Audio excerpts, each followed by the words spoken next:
tsaha mitombo ny isan'ny olona voamarina fa mitondra ny tsy mikaretina koronavirus any amin'ny faritra hafa na dia mbola ny faritra Analamanga aza no foben'ny aretina ankehitriny.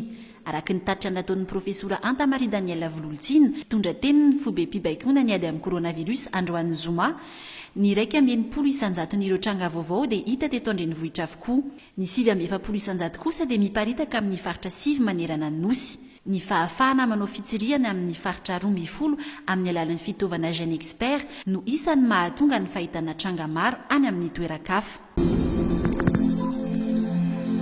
Rendrika tanteraka ny sehatry ny fizahantany noho ny krizy ateraky ny valanaretina Covid-19, hoy ny fitarainana nataon'ny filohan'ny fikambanan'ireo mpisehatra amin'ny fizahantany Patrice Raoul.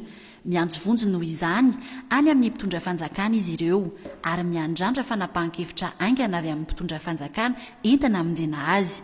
Anisan'ny fangatany ny mpisehatra amin'ny fizahantany hanavodana azy ireo ny fanamaivana n'ireo vezatra isan-karazany tokony alohan'izy ireo amin'ity taona ity. Angatahany ohatra ny fanafoanana ireo hetra isan-tsokajiny tokony aloha amin'ity taona ity, ny fampiantona ny fandoavan'ireo ny latsakempoka amin'ny fiahiana ara-tsosialy, ary ny fandraisan'ny fanjakana an-tanana mandritry ny 3 volana ny fanampiany ireo mpiasa. Ary ny fandraisan'ny fanjakana an-tanana mandritry ny 3 volana ny fanampiany ireo mpiasa voaterina ato tamin'ny asany noho ny amehana ara-pahasalamana. Ao koa ny fampiatoana ny fandoavan'izy ireo ny hofantrano ao anatin'ny 3 volana. Nahita marimaritra iraisana ny mpivarotra sy ny mpividy lavanily any amin'ny faritra Atsinanana.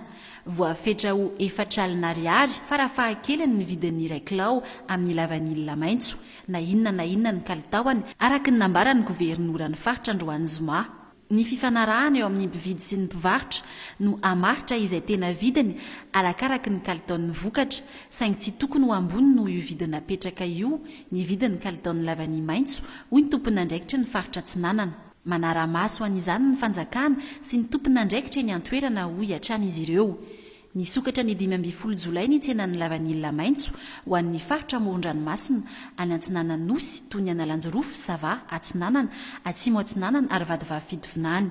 Tsy mitovy amin'ny mahazatra nefa ny fisokafan'ny tsena tamin'ity taona ity satria noho ny amehana ara-pahasalamana misy eto amin'ny firenena dia misy ny fepetra tsy maintsy hajaina manoloana izany toy ny famerana ny isan'ny olona miditra ao an-tsena ary ny fanajana ny elanelana iray metatra.